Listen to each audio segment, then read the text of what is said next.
Kasper Juul, welcome to AI for That. Kasper is co-founder of Kin. Kasper, the first thing that I want to start with is why Kin? You've got a background developing different technologies. You've got a passion for other things that we'll get into.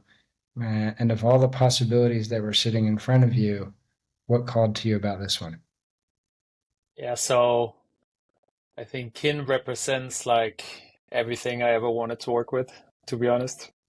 So if you look at, I have a background in health tech, but mostly in building technology solutions that fed into either diagnostics or within pharma and so forth. And I think I loved learning everything there, and a lot of fantastic companies are in the health tech space, but there's also a lot of red tape, and I think it's always focused on treating symptoms instead of going a lot more early on. And the preventive health side is something that I just got super passionate about. I mean, it's incredible how much we can do beforehand. So yeah, I spent my early part of the career working on diagnosing skin diseases based on computer vision and machine learning models. And then later on, I moved into working on supporting commercialization of these fantastic tools that came out of MIT, the computer science and AI lab there. But I think what I saw was that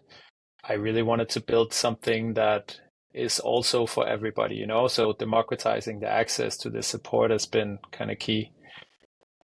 And just looking at what we have today, how crazy, I wouldn't say the world, I guess the world is a bit more crazy today than it used to be, but at least it's a lot more transparent how crazy it is, right? So if you look at the mental state of humans, I think there's a lot we can do to support in this ongoing crazy world that we're living in, which is crazy, but also really, really beautiful. So how do we highlight the beautiful and how do we help people cope with where they are and help them progress to what they want to be? So I think that's what kin kind of represents. Yeah, yeah, I love that. And can you share a little bit more and feel free to screen share if you want to do a little demo. What is Kin? How are you helping support people amidst as they contend with the craziness of the world? Yeah, so kin is essentially an AI companion for emotional support, right? So we started out building on the notion that we wanted people to own their own AI. We wanted to make sure that nobody would own the narrative but you. And I think that's what we saw was how can we make sure that you're in control? We believe a lot in the area of ethical AI, which is essentially just empowering and putting the individual in the center of everything we do.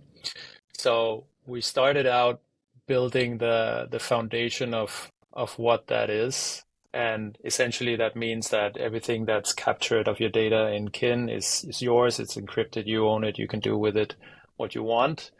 In the future, we'll be able to do a lot more with that. We can talk more about what that future looks like. But I think what we saw was that, you know, everybody wanted and needed a safe space. So it's about building a safe space for your thoughts and for opening up.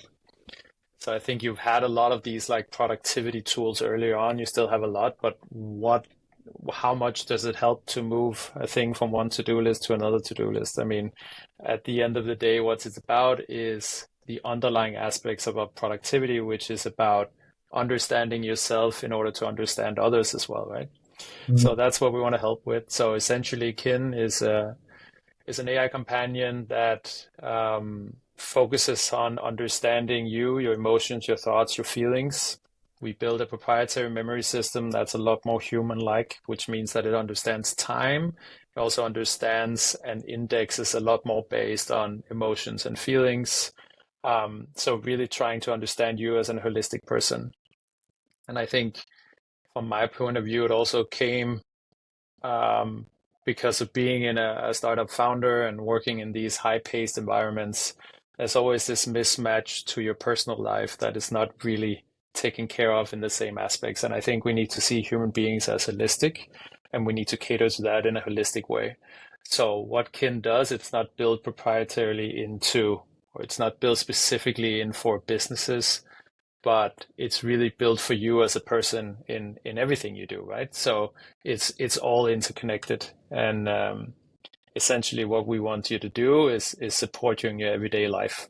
Um, and then of course there's the aspects that's a lot more emotionally driven. There is of course relationship challenges. There's that can be coworkers, but it could also be spouse and partner and so on. But there's also the simple things about mentally preparing for stuff, right? So I use Kin when I bike to work in the morning. Um, and it has access to my calendar. It knows me extremely well. So, and I don't use it for structuring my day based on my calendar. I use it to understand which interactions am I going to have that's going to drain me, which ones give me energy. How do I manage that aspect of being me, also based on where am I energy wise, right? So a lot of people either plan on time boxing things or based on energy. And I really believe in the latter. And the only way you can do so is understanding you as a person, right? So we also want to understand your health. We want to understand your sleep patterns and all these different things that are super important. Yeah, and there's so much I want to go into that you're speaking to. So, what do you, when you're talking to it while you're biking to work, what do you get back from it that helps you manage your energy more effectively? It depends a bit on my state of mind at that point in time, right? So if I'm nervous about a conversation, if I have to go into a difficult meeting, that's probably what I discuss. I don't really discuss my full day. I kind of try and pick the one, two things that are essential. Luckily enough, I live in Copenhagen, so I don't bike more than 10 minutes to work or 15. But it's really about that. It's also about reminding me of how was my last interactions with people, because I think as human beings, we quickly forget what is draining and we quickly move on. So just creating that awareness means that I can go into interactions a lot more smoothly. And then, of course, further down the line, if Kin can help you structure your day, so you structure it based on when you perform the best, of course, we want to do that. So you can say, Kin kind of falls in between this kind of emotional support and productivity as kind of an underlying layer to that, which I think is extremely important. And that's something we can actually do now. Before you couldn't really, you had the two, you had a coach on one hand, you had your productivity tools on the other hand. Now you're marrying, Yeah. your thinking partner with what the actions you're actually doing and what you want to achieve. As, So as a coach who spends a lot of time with clients on both productivity and emotions, I'm really admiring the focus that you guys have chosen and what you said about the way that I understand it is sort of getting underneath where's all this productivity drive coming from? And what are you actually solving for? What are you trying to produce? Is that just a compulsive, anxiety driven, more and more and more in what direction, who cares? I don't stop to think. Or is it like, wow, there's something that maybe I really want to create, or maybe a conversation that's getting in the way of productivity I'd actually be proud of at the end of the week. And if I can get to that layer of myself, then action can spring from a different kind of place. exactly. Exactly. And I think that's really the key, right? We had a discussion today if tech should make itself obsolete. And essentially, well, it's a discussion we always had back in the day when we were building more health tech solutions. But essentially, it is the point of Kin to tell you to take a break. Don't look at me for 8 hours if you don't need to. I mean, it is that kind of care that you need to get to. And I Yeah. think that's what we want to get to because you have like I think you have two different camps now in longevity, where you have the Brian Johnson ones that capture everything, every sleeping data point, take a lot of different kind of supplements and so forth. And then you have, on the other hand, you have the more people that go back more into nature, kind of decompose, meditate, yoga, and so forth. But it's the same goal we're going for, It's the point is the same to Yeah. be healthy and to be present and understanding of what and why we're doing the things we're doing. Yeah. So I think it's interesting trying to merge the two in understanding you're living in this environment.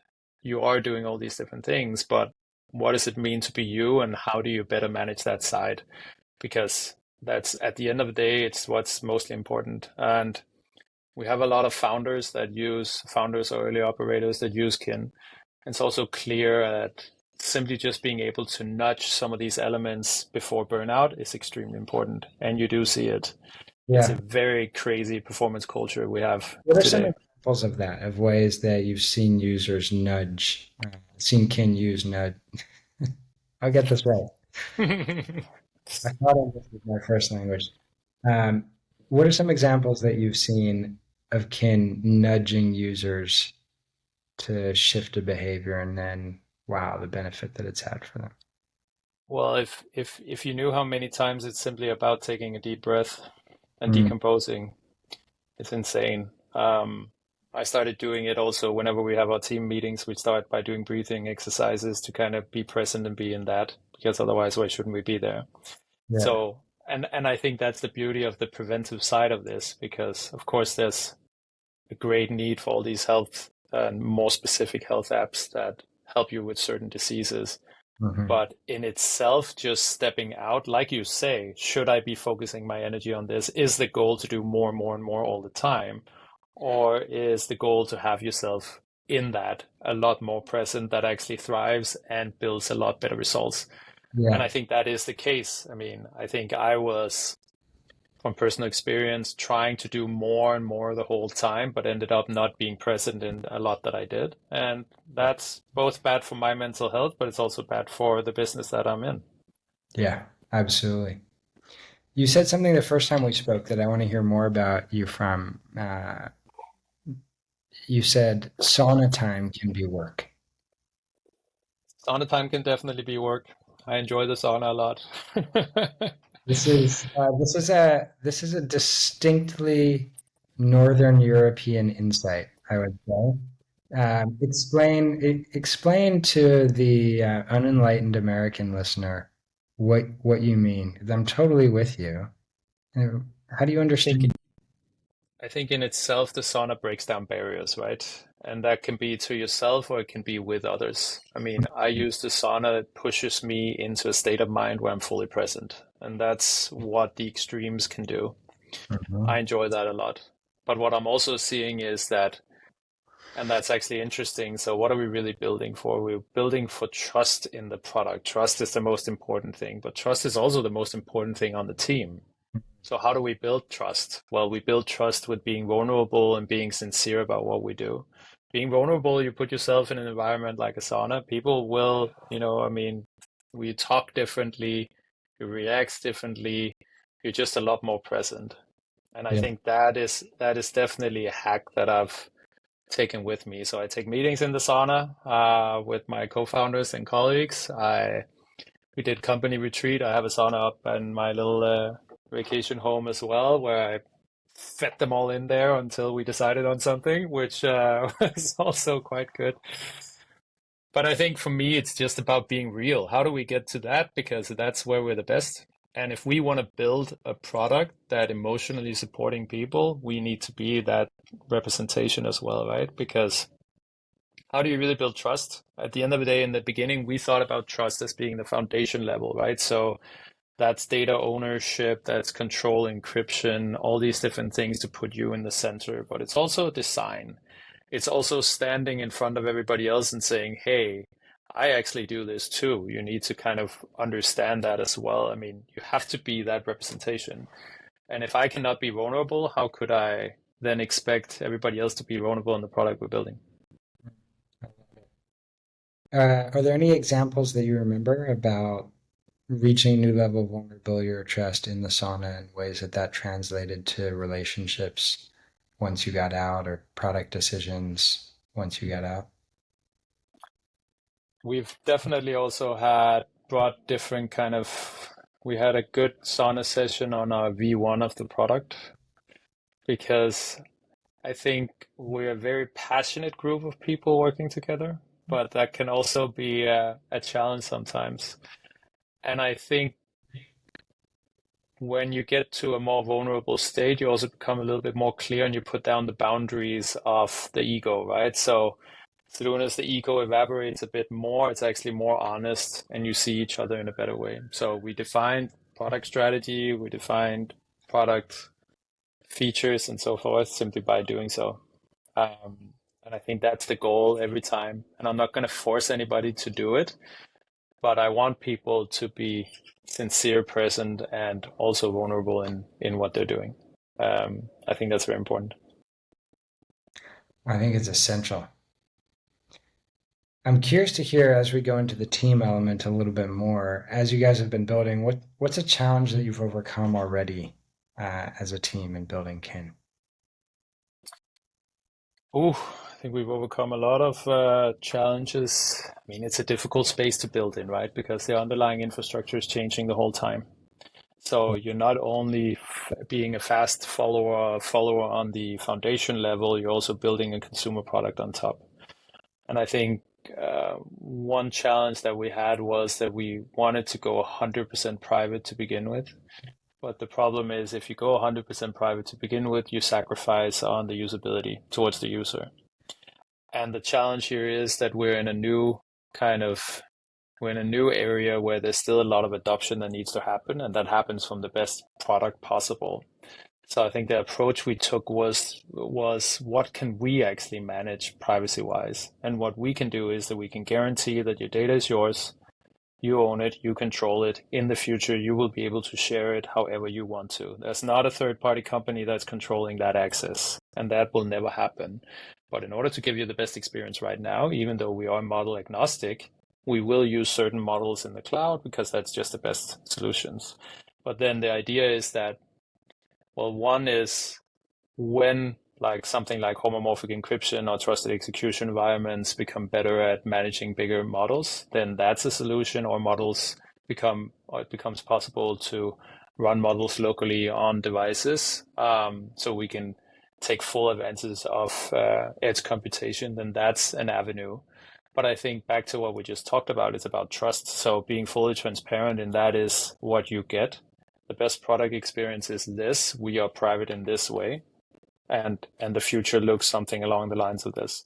So I think what I learned is just be honest about what it is you're building. I mean, nobody else is expecting anything else, but don't hide it. I hate that. And also the incentive. The incentive needs to be with the user. I mean, there's a shift happening now. How have you structured that so that you guys feel free to keep talking about the shift if you want, but I want to hear of how you structured it so that your incentives are user aligned. So we can't see any user data, right? Which is also a challenge on building the product. So we rely heavily on either LLMs kind of indexing or understanding conversations high level, which is okay. That we ask the user if they will allow us to do that. And then we also have big focus groups. We have a big Discord community where the app is constantly being tested and new features are being tested. But of course, it's a lot more difficult than just being able to see all data. Yeah. That's definitely been a challenge, but it's also what we stand for, right? So if you don't know what you stand for, what are you going to fall for? I love that line. If you don't know what you stand for, you don't know what you're going to fall for. Yes. Beautiful. Beautiful. How many users do you have now? 30,000 onboarded, around 30,000.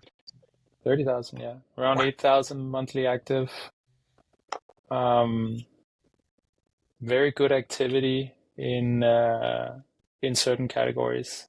We have a lot of journalists on as well. It's kind of interesting in this space because there's like existing habits of building new habits, if you know what I mean. So people Mhm. that come into journal all of a sudden realize, oh wow, I can talk to my journal. That's interesting. It can analyze my patterns over time. Okay, that's interesting. And then you start talking more and more, and then you're more top of mind, right? So that's kind of the funnel in. Also, people preparing for the day. We have a lot of people that just come in the morning, one click, start prepping the day mentally, get ready. Yeah. It doesn't need to be more than that. Um, yeah, and it's fun. It's a good stage. I think we're still constantly evolving. I mean, we have so many different plans. Now we're looking at different kind of behaviors of kin. What does that look like? Do we move further into specific characters that can support you? Because Mm. I think you're seeing a shift now between tooling and characters. And of course, on the one side, you have OpenAI is more tooling. You have character AI, which is characters. But there's some middle ground in actually doing a lot more for you as an individual with these specific characters. So I would love to see that kind of flourish. But it also comes back to trust, right? Yeah. Why do you trust that an AI character that's let's say it's an executive business coach will actually help you? And at some point, how do you trust it to take actions on your behalf and so forth? Yeah. Um, so I think it's a very interesting future we're looking into. There's a lot of opportunity. I want to ask you a few questions about what your image of success looks like. You said a moment ago, like it could be that the most helpful thing Kin does is tell you not to use it for 8 hours. And there could be a tension. So I'm going to paint an unnuanced dichotomy, and just to give you something to react to. Is success more people using it longer, or success people using it less because it's helped them connect with themselves and other people, or something else? Really depends on what people need, right? So I think you can look at it in two ways. There's something about goals, reaching your goals. We try to attract the people that do want to progress. We don't necessarily want to be an AI you just sit and talk to. That's not the goal. We So want to help you progress into certain kind of aspects of your life and get better at that.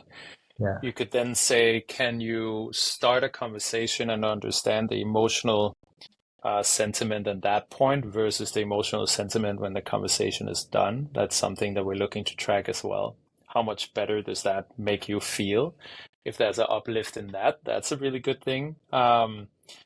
But I think it's a little bit undefined. I think the core of it is just that we want people to better navigate their lives, and there's a lot in that space, but we're kind of shifting away from the loneliness side of things. We do not really want to cater to that, to be honest. If you want to sit and talk to an AI or you want an AI girlfriend or boyfriend, be my guest, but don't do it on Kin. Um, and honestly, I'm super happy. We of course you have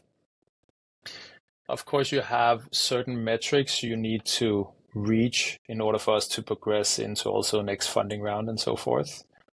So you do need to see some kind of retention numbers. But at the end of the day, if people are feeling good about what they're doing and they're structuring better to manage their life better, I'm super happy with that. yeah, That's the goal. Yeah. If we can leave that little imprint on the world, then I think we're all super happy. yeah. What I'm sensing from you is, yeah, if 8,000 human beings a day are using Kin, supporting themselves, getting support for themselves, and you get to keep living this really balanced, really fulfilled life. You're you're there. There is here. Definitely. I mean, I wouldn't say that. I mean, I myself also struggle with a lot of these different things, right? So we're also building it for ourselves. Yeah. So being present with the kids when work is everywhere in your head, still difficult. It's an ongoing battle, but it gets better. You too. But I think a lot of people feel that way, right? It is just about seeing it more holistically because I also realize that I do perform a lot better in my work when those things are under control. You know, I mean, those that base layer of structure helps a lot. And I think entrepreneurs, and maybe you agree to this, are very good problem solvers, right? So we tend to live in chaos because we're good at solving things in chaos.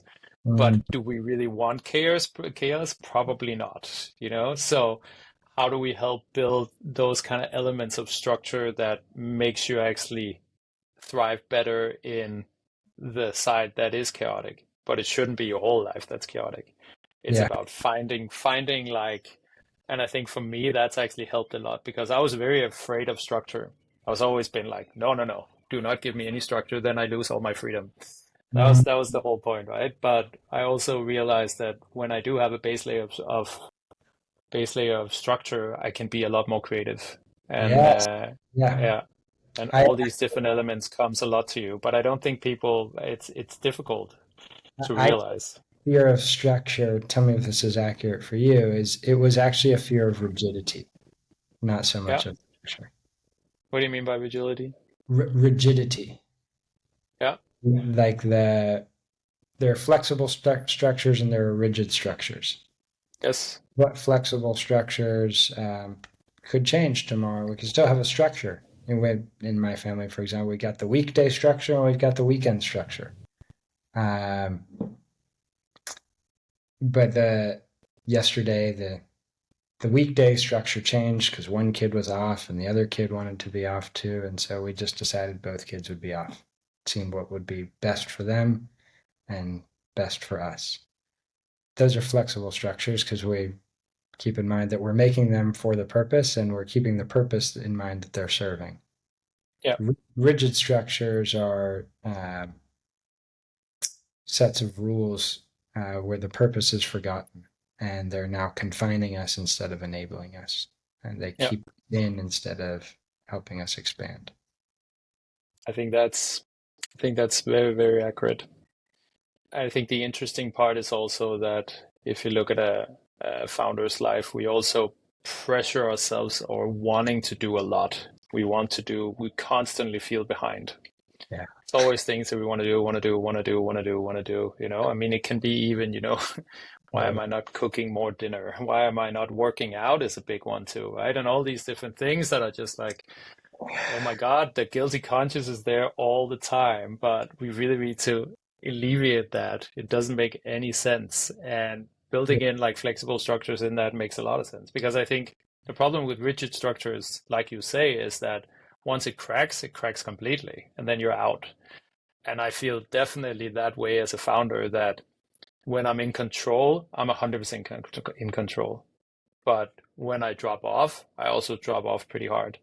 And Yeah. then I climb back up again. Yeah. Yeah. Yeah.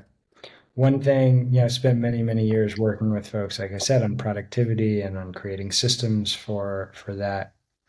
One thing I've noticed in myself is probably a year or so ago, the system that I'd used every single day, more or less for the last 14 years, some days I just found myself not neither wanting nor needing to use it. It still exists, it's still my dominant operating system, but I more came to a place of I'm pretty clear on what today's about. I don't need my spreadsheet to tell me anything. As my brother says, not letting the task list become the task master. Um, and on many other days, I go right back to it, and it's the most helpful thing for clarity, for focus, for a sense of progress. But there's been a slow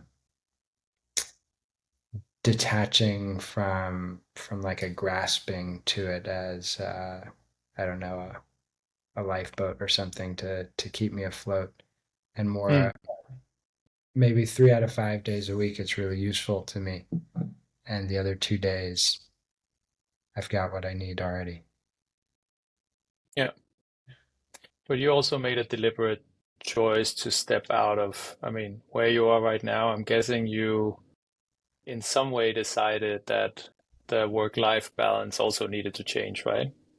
So it seems like you're fully aware of that side of things. And I think that comes with, sorry? If I'm increasingly aware, if not fully aware. Yeah. No. But that Yeah, is interesting, right? I mean, and it is really about how do you build your life holistically, and I think that makes a lot of sense to look at. I'm not saying everybody should move somewhere else and do remote work, but there is something about understanding what are you happy in and why you're actually doing it, right? Because what is the goal of all this? Is it to make a lot of money? yeah. Doesn't really matter at the end of the day, does it? I No, mean, it turns out you can how rich you are doesn't so much change the sauna experience once you've got a sauna. no. And if you don't have anybody to sit there with, then it's also pretty sad. Yeah, yeah. Well put. Cool. Well put. Um, you mentioned at the beginning that there are um, a number of different futures that you and the team are considering or building for. Can you tease us with either where you think you're headed or some of the tensions and decisions that you're trying to navigate? Well, I mean, we're looking into, I think the buzzword of 25 is maybe agentic workflows, Yeah, and I think companionship maybe had 2024. We were good. We were good there.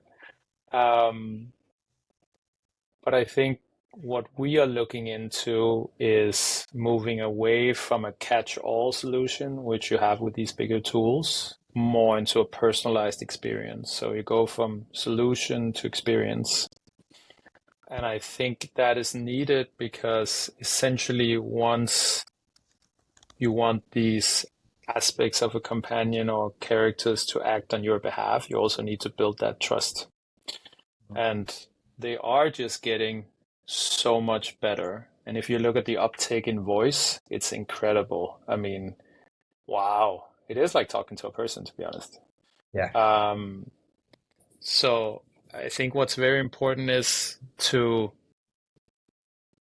build specific elements of what the support system you need in your life is.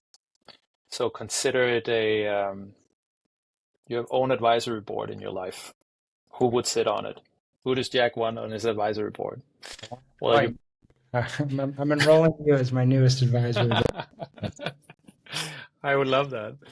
Um, but it's true, and you probably need different kind of voices for your full life, right? So you probably need something, and then you can go very specific.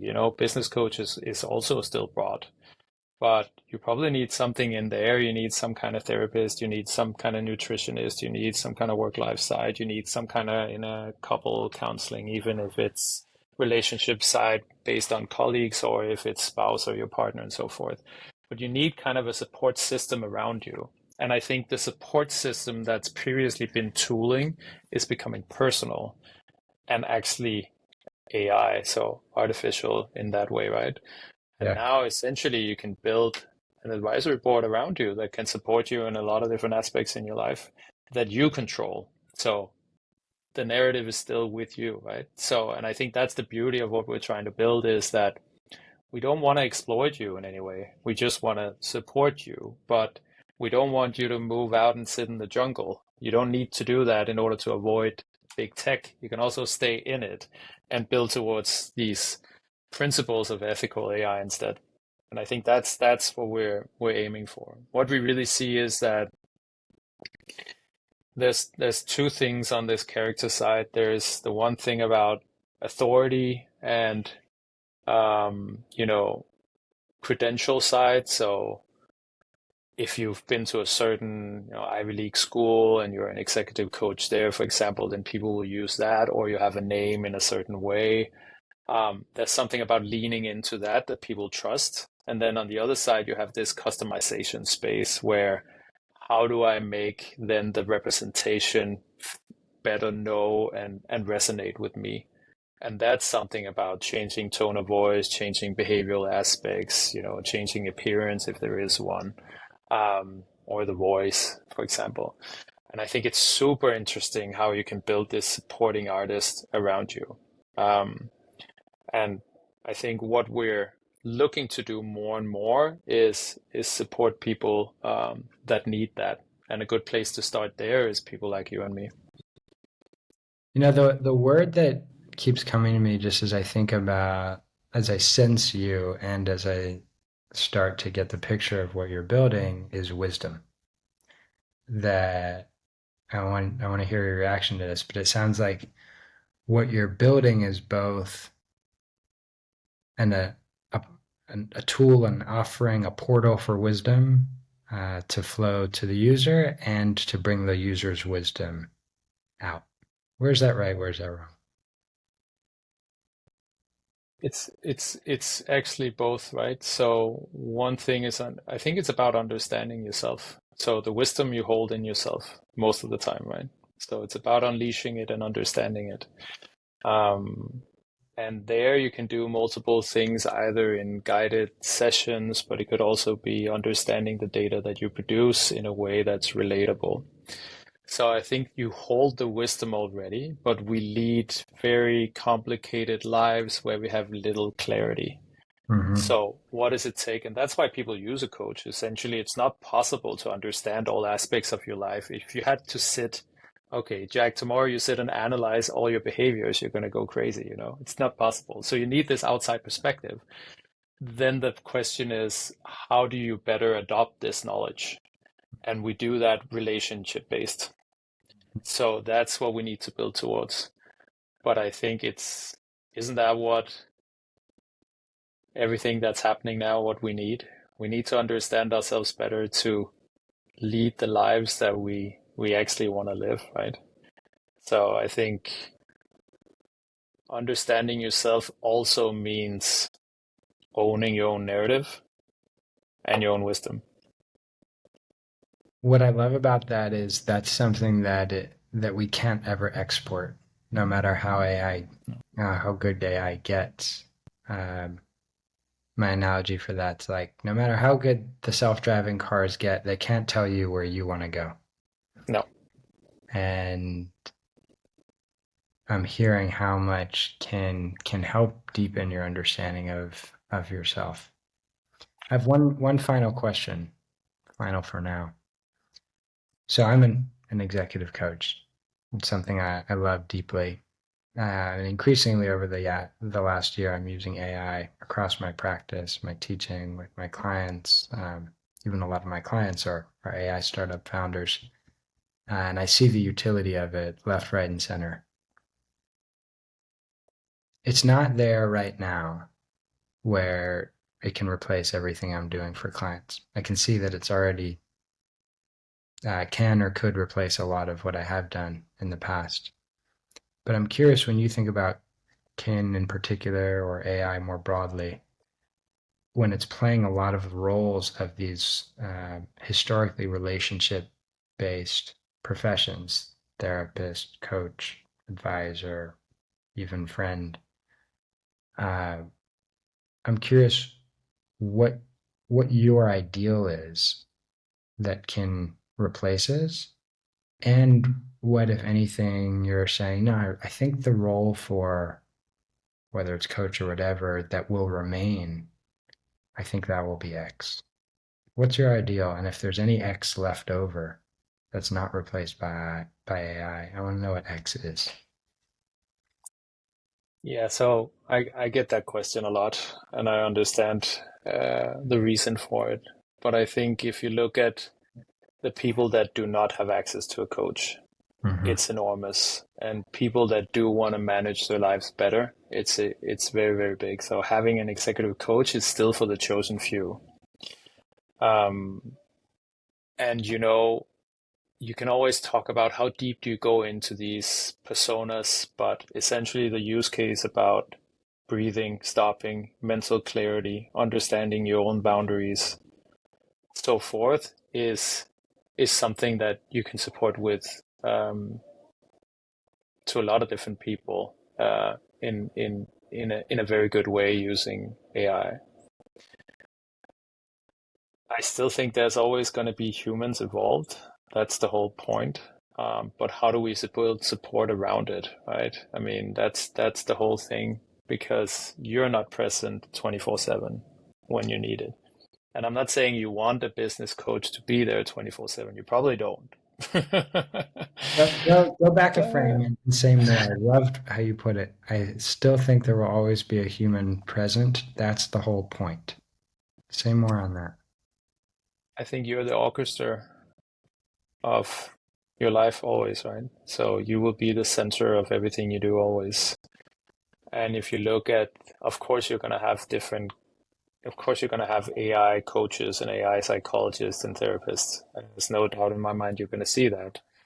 The question is, will they be able to replicate, like you said, that I want to drive this way or not?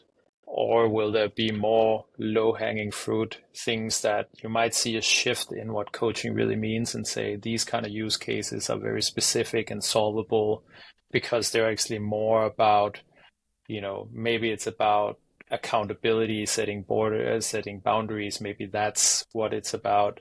Maybe it's more about stopping up and getting a habit of doing so. Yeah. Whereas some of the other aspects of coaching, where you go a lot deeper into certain scenarios and see the context in different ways, can still belong to where human operates best. So I think it's also, I mean, coaching is very, I think you're going to see it's going to be a lot more fragmented in the future. And I think you're going to see that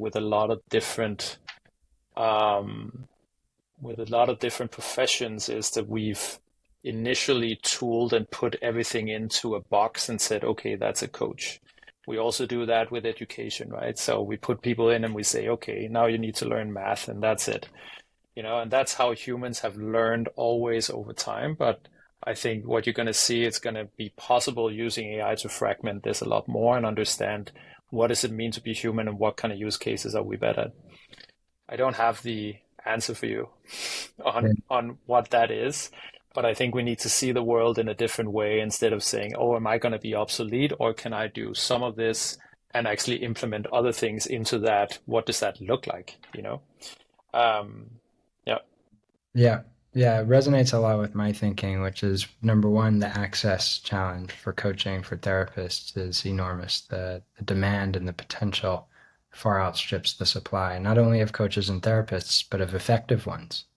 yeah, Um, and then how to complement between sessions and focus the precious time and space that we share like this on what is uniquely available from the human connection. yes. I'm What do you totally. think that is? What do you think is the uniquely available from the human connection?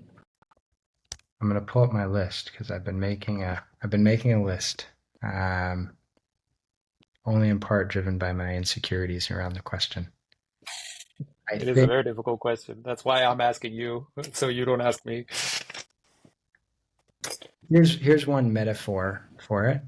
Um, in if contrasting what I might offer versus a spectacular AI offering is it's the difference between a stunning, intricate factory made scarf and the one that my grandmother knit me.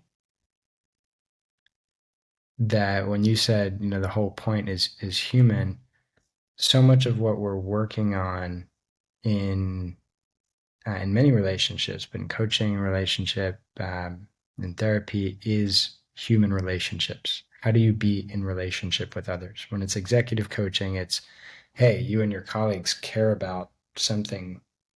There's some shared care, some shared goal. If you could do it alone, you might have, but you can't.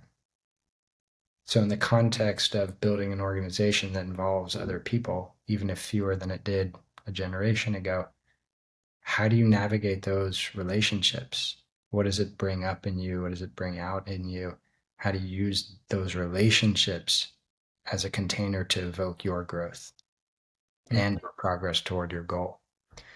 And because I actually think that AI is increasingly a terrific mimic for many of those relationships and a great practice container, and I teach clients how to use it to practice.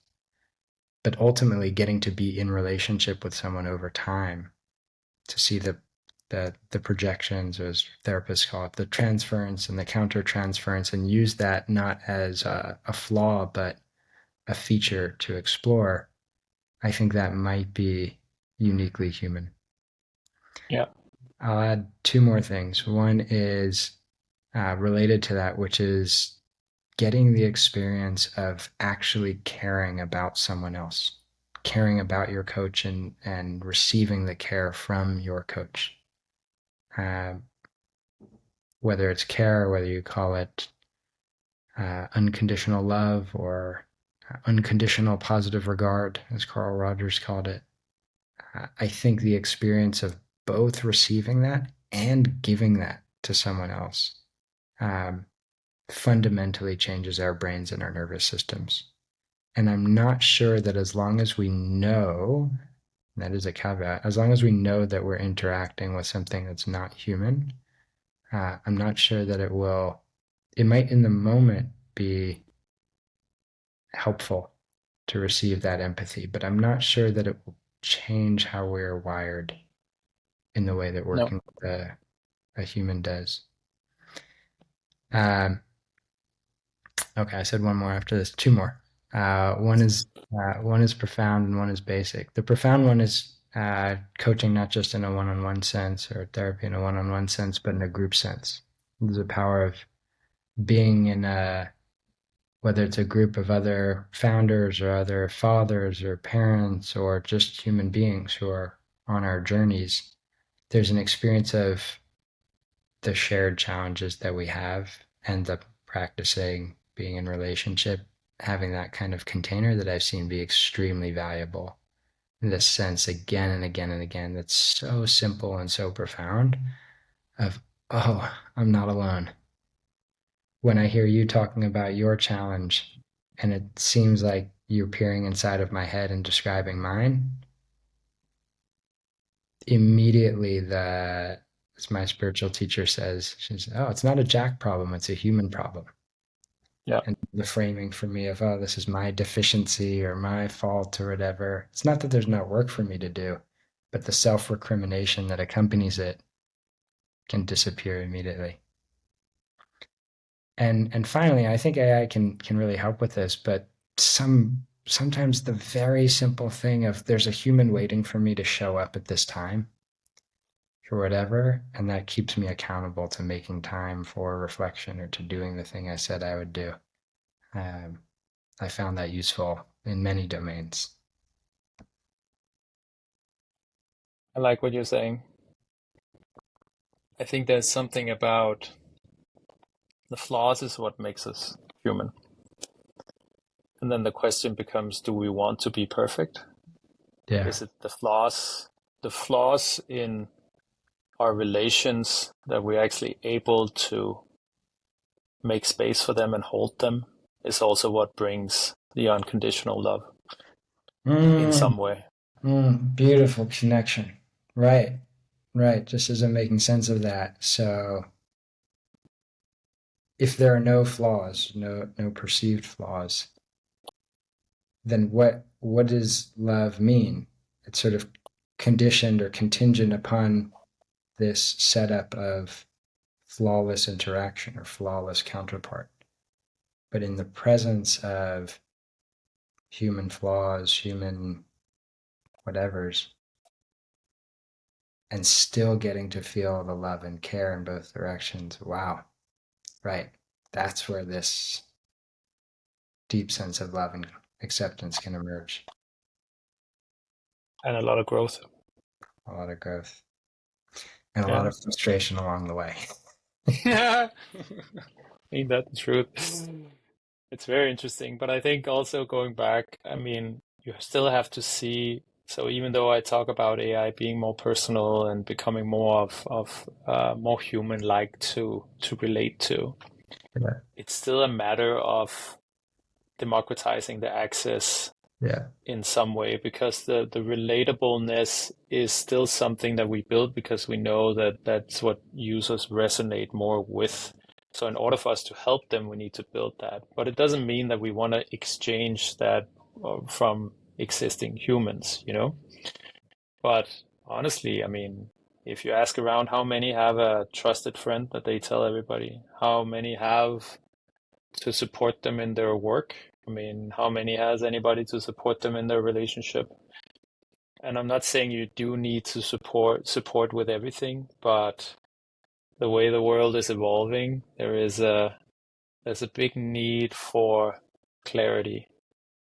And I think clarity comes from the wisdom that you talked about before. So it's a full circle. Full circle. A sweet note to end on. Casper, if people are listening and are as intrigued as I am, where do they find Kin? Go to mykin.ai All right. or write me at casper@mykin.ai. All right. Thank you, Kasper Juul.